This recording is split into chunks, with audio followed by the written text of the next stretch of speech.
Hello everyone, আসসালামু আলাইকুম। সবাই কেমন আছেন? আশা করি আলহামদুলিল্লাহ ভালো আছেন। তো দেখতে পাচ্ছেন আজকে আসছি ছাদে। তো ছাদের ভিতরে কিছু গাছ লাগানো হয়েছিল, যেমন লাউ গাছ ছিল, কুমড়ার গাছ ছিল, তারপর সিম গাছ ছিল এবং কি মরিচের গাছ, তারপর তরমুজের গাছও লাগানো হয়েছিল। তো দেখতেছিলাম আসার পরে যে ওগুলো একটু আগাছা বেশি হয়ে গেছে, তো আগাছা পরিষ্কার করার জন্য ছাদে উঠছি আজকে। তো দেখতেই পাচ্ছেন আগাছা পরিষ্কার করতেছি।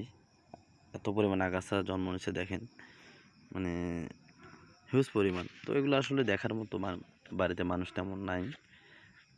সবাই সবসময় ব্যস্ত থাকে। তো ঈদের ছুটিতে আসছি। ঈদের ছুটিতে আসার পরে তো বাড়িতে আসছি এই জন্যই।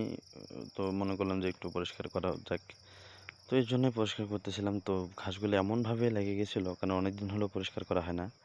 গাছগুলো অনেক বড় হয়ে গেছে এবং অনেকগুলো শিপে ছাড়ে গেছে নিচ দিয়ে। এই জন্য মানে তোলা যাচ্ছিল না, অনেক কষ্ট করে তো তুললাম। মোটামুটি সবগুলোই পরিষ্কার করতেছিলাম।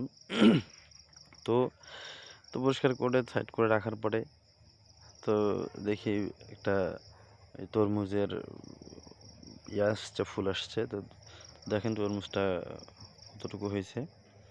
তো আরও একটা আছে ওদিক দিয়ে।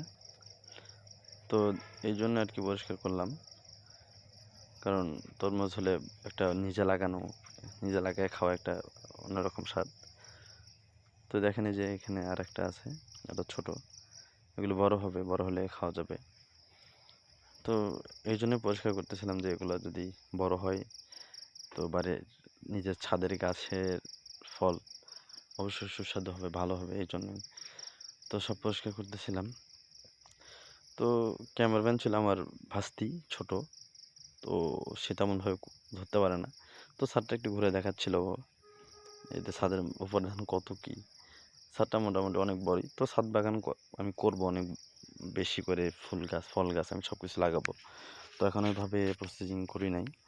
তো টুকটাক বাড়ির সবাই লাগাইছিল, আম্মু লাগাইছে, সব ভাবি লাগাইছে, সবাই লাগাইছিল। তো সেই ক্ষেত্রে আর কি এইভাবে লাগানো হয় নাই যে পুরোপুরি কমপ্লিট হলে তখন বাড়িতে এসে আমরা পুরোভাবে লাগাবো। তো যাই হোক, তো ক্যামেরাম্যান ছিল আমার ভাস্তি। তো তার থেকে আমি ক্যামেরাটা নিয়ে আমি একটু ছাদটা ঘুরে দেখাইতেছিলাম। দেখেন কত বড় ছাদ। এই যে ক্যামেরাম্যান আমার ভাস্তি, এই যে ক্যামেরাম্যান এখানে, এটা আমার ভাস্তি, বড় ভাইয়ের মেয়ে। তো ও দেখতেছিল গাছগুলো, তো আমি দেখতেছিলাম। তো এই যে ডালগুলো দেওয়া হয়েছে জানি এগুলোতে উঠে যায়। তো ভাস্তি চলে যাচ্ছিল। তো যাওয়ার সময় দেখি যে এখানে একটা কাঁঠালের গাছ লাগানো হয়েছে। কাঁঠালের গাছটা অনেক সুন্দরভাবে হয়েছে, মাটির থেকে কত বড় হয়েছে।